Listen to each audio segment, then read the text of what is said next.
கர்த்தருடைய பரிசுநாமத்துக்கு மகிமை உண்டாவதாக. இன்று நாம் தியானத்துக்கு எடுத்துக்கொள்ள இருக்கிறதான வேத வசனம் 1 தெசலோனிக்கேயர் 1:5 சுவிசேஷம் உங்களிடத்தில் பரிசுத்த ஆவியோடும் முழு நிச்சயத்தோடும் வந்தது.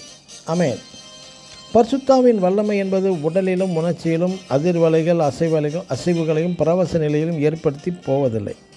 பரிசுத்தாவின் வல்லமை என்பது அபிஷேகம் என்பது ஒரு மனிதனின் இருதயத்திற்குள் சென்று அமைதியாகவும் வல்லமையாகவும் செயல்படுகிறது. அங்கு உணர்ச்சி பரிசப்பட்டோ பரவசப்பட்ட உடலை அசைத்து ஆடுவதே கிடையாது. பரிசுத்தாவி உங்களை அப்படி ஆடுவதற்கோ பரவசப்படுத்துவதற்கோ விரும்புவதும் இல்லை. மனிதனின் இருதயத்திற்குள் சென்று வல்லமையாக அவனது செயல்கிரியைகளை காண்பிக்கும். அங்கே அவனது பாவம் பலம் இழந்து போகும், பண ஆசை மறைந்து பொருளாசை வலுவிழந்து விடும், பாலியல் மோகங்கள் அனைத்தும் கட்டுப்பாட்டுக்குள் வந்துவிடும், பாவத்தின் வலிமை அடங்கி பரிசுத்தாவின் வல்லமை செயல்பாடுகள் மேலோங்கி காணப்படுகிறது.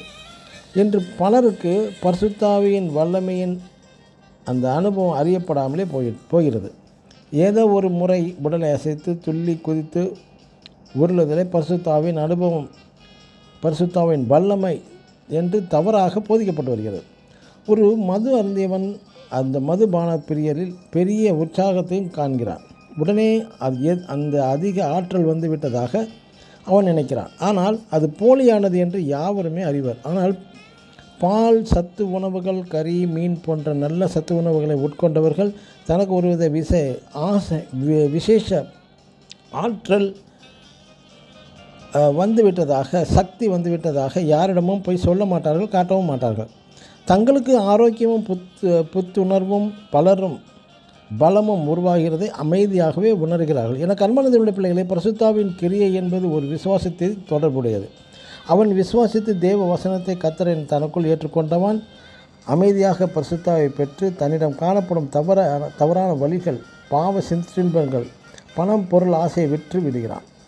அவனிடம் பரிசுத்தாவின் மூலம் அன்பு, தாழ்மை, உண்மை, சாந்தம், இச்சையடக்கம், பொறுமை போன்ற நற்குணங்கள் வளர ஆரம்பித்து விடுகிறது. ஆமென். God bless you.